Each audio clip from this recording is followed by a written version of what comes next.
What's up? This is Eric from I Prevail. And I'm Dylan. And you're watching Forever Loud.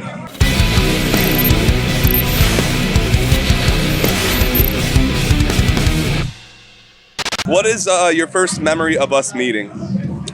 Actually, okay, so I remember we met at a coffee shop, or like pizza joint, and it was you, me, Steve, and Brian, and then afterwards my parents called me and asked me what I thought, and full disclosure, I was like, yeah, I like some of the guys. I don't think I'm going to get along with Eric at all, and then you ended up being the best man at my wedding. Yeah, funny how that works. Oh, your turn. Oh, yeah. What was your hometown music scene like growing up? When I was in high school, I went to a lot of hardcore metal shows. That venue's no longer there. And then when I was in college and starting to be more in bands, there was like a lot of metalcore, but the scene was a lot of like pop punk and wannabe terror ripoffs, like terror hardcore bands. Yeah, that was really it. At least you had one. Yeah, fair. Yeah, you don't really get one growing up in the country, I guess. Yeah. What jobs did you have before the band? I worked a lot of retail. I started out at McDonald's, shout out McDonald's. Then I went to like Best Buy and then ended up at Apple. And I still remember actually putting in my 2 weeks, and our cover of Blank Space was actually trending on the iTunes chart, and I showed my boss that, and he was like, yeah, get out of here, go. What's the set list looking like for tonight, and do you or we have anything special planned? Well, now with the power of the internet and YouTube and setlist.fm, everyone knows the set list. So, yeah, we have a few songs that we're dusting off and maybe tweaking a little bit. And then, yeah, I guess it's just kind of different with just you and I fronting the band for this tour. Yeah. Yeah. What are some of your favorite things about coming to the UK? Let's see here. I really like how pretty much everywhere you go, you can find like sweets. I have a sweet tooth, and I don't feel as guilty about it because of the sugar tax here. So like, I feel like I can just consume whatever, and it's not as bad. Sugar tax? What are you talking about? Yeah, there's like a sugar tax here where like, have you ever noticed when we go somewhere, it's like hard to get like a full Sprite. It's like a Sprite Zero everywhere. Oh, yeah, I guess I never noticed that. Yeah, I like that I can lose weight effortlessly here. What are some of your favorites from Random Facts with Eric? Scum should be spelled over a mile away. The founder of Atari is also the creator of Chuck E. Cheese. Oh, man.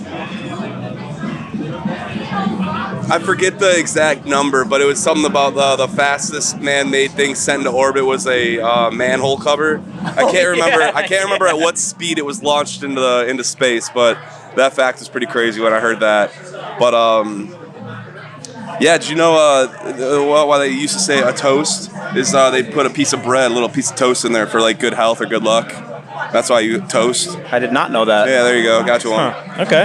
Has Gabe got any new stage activities planned? Well, we already kind of. Yeah. Actually, I want to take full credit for this idea, by the way, too. Gabe's original idea for the cookies was actually us just messing around in the green room. I was like, I think it'd be funny if you tried this. And then it ended up being that, him making cookies on stage. But last night or 2 nights ago, Belgium, yeah. we were in Belgium, and he decided to make waffles for everybody. And yeah, I think going forward, there's rumors of a lasagna, so we'll see. Yeah. Who was the craziest person you rubbed shoulders with at the Grammys? I ran into Justin Chancellor from Tool in the bathroom, and I congratulated him. I remember seeing, I'm going to answer too, just because I want to. I remember seeing JoJo on the red carpet and turning around and being like, no way, I have to tell my wife about this when I meet up with her, because they didn't let our wives and girlfriends with us on the red carpet, but that was cool. Who are some of your favorite artists outside the rock and metal world? Let's see here. I really like the story so far right now. Solid answer. My wife has pushed me into being a 1975 fan. It's not something I initially did on purpose, but I do like some of their songs. And Billie Eilish. Didn't she just put out a new song or something? She's got I believe it's a double record that's coming out. It's like a record now, and then there's like rumors of another drop. Ooh, yeah. Special. Yeah. And then, what do you love the most about being in I Prevail right now, besides being best friends with me? I think it's all the opportunities that we've been given and that we've worked for, with all the touring opportunities, the traveling around the world, all the meeting the new friends, the new bands that we've been on the road with. I think that's got to be it. Just being able to tour the world, play some massive festivals. I'm in the UK, for God's sakes, and halfway around the world. And I wouldn't be doing that if it wasn't for I Prevail and the fans taking care of us and listening to us. Yeah, I agree. Something about post-pandemic being in this band has made me feel so liberated and like sustained, and like we're gonna do this for as long as we can. That feels really good. Absolutely. What have you got coming up that you can tell us? I'll keep it vague. So we have a Halestorm tour coming up with That's Halestorm. not vague. Yeah, well, we have a tour coming up with Halestorm, but we may or may not also have a collaboration coming with them, and I'll leave it at that. That's pretty vague. Yeah. Not really vague, but vague enough. Yeah. I think that's it. And then what's your bank account number? 0.